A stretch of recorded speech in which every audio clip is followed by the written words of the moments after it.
Yet another beer review with me, Peter the Master of Puppets, and Jakob Maltz. And today we'll be reviewing another beer from Birra del Borgo. It is the My Antonia, and it's not only made by Birra del Borgo, it's also made by Dogfish Head. It's a collab, so it's a collab between Dogfish Head and Birra del Borgo in Italy, which is quite cool, like an international collab. It's called My Antonia, as I said, and it's a continually dry hopped Imperial Pilsner. And it's hopped like Dogfish Head hops, or like Dogfish Head hops their like 60-minute and 90-minute IPA, and I believe it's hopped for 60 minutes continuously, because it does say it's 60 something here on the back, but it's in Italian, so we can't really understand it. And the beer wasn't in the pamphlet that was in the beer mail. So yeah, this was sent from Birra del Borgo from the head brewer Leonardo Di Vincenzo. So thank you to Leonardo for the beer, and I'm quite excited about this because I've only actually had one Dogfish Head beer in like my entire life, which is the Paolo Santomarone. Paolo Santomarone, that's the name. That was the name, yeah. Which was pretty good. It was awesome, and I've got a bottle of the Worldwide Stout Aging. It's a 2008 edition, so it should be good still. But this is gonna be your first, like, partly Dogfish Head beer. I'm quite excited about it. Yeah. So there it is. Looks like it's got a lot more hazy. Especially in your glass. A lot more hazy, a lot of hop haze, especially compared to a regular pilsner. Yeah, a pale lager. But the color on it is actually kind of the same, but it's darker than a pale lager. Yeah. Don't mistake this by a fucking Budweiser or Coors or Miller Genuine Draft or something like that. This is much better, hopefully. It's a 2.5 finger white head, bright white, just like in a lager. So the color, it's a pale yellow color. So hazy, maybe. Hazy hop. It's hop haze. So let's check out the aroma. Yes. Yeah, it smells a lot. It's got a lot more of aroma than a regular lager. Wow, it's very hoppy. Yeah, extreme.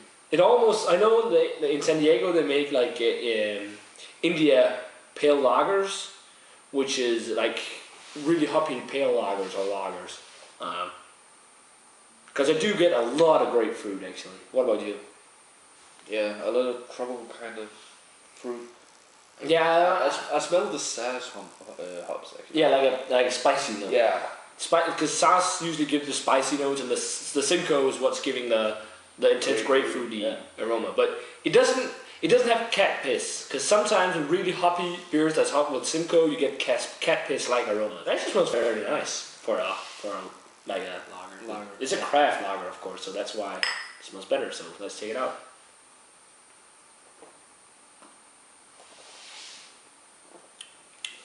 Definitely tastes Imperial. Yeah.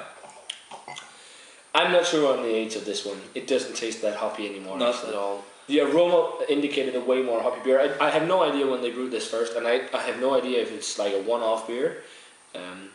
But it's an Imperial Pilsner or lager. It's not an Imperial IPA, so it's a whole different beer you get. It shouldn't be as hoppy, of course, but it is.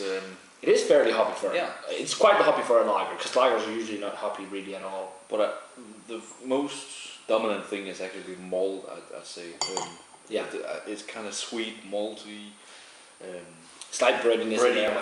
It is actually very hoppy, but you still gotta think it's not an Imperial IPA or double IPA, because when you see it, it says continually dry hopped and all. You're thinking like, and it's also when you see top with Simcoe, Warrior, then you're like, oh man, it's probably gonna be like an IPA. You remember, it's a lager, right?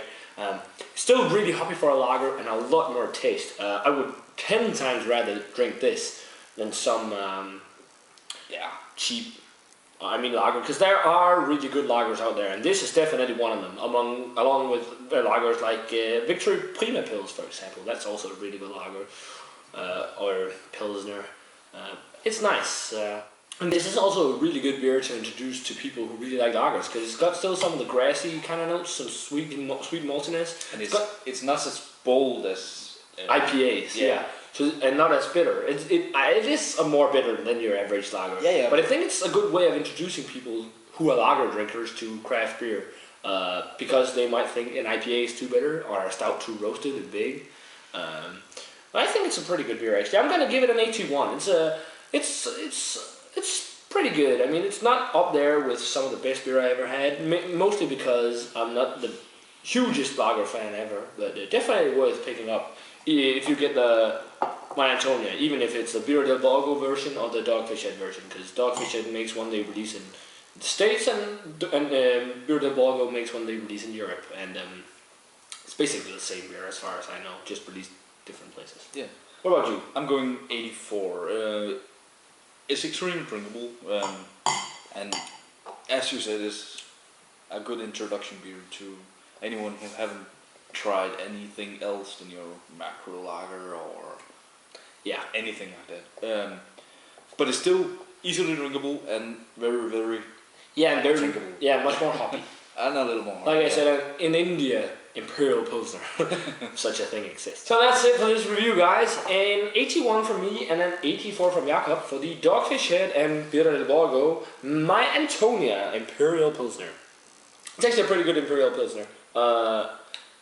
I was kind of disappointed by it, but I shouldn't be really, because it's not a double IPA, Imperial IPA, it's a Pilsner, and for a Pilsner it's way better because of those nice hoppy flavors and all. So yeah, definitely a good brew, worth picking up. Let us know what you think of it if you've had it.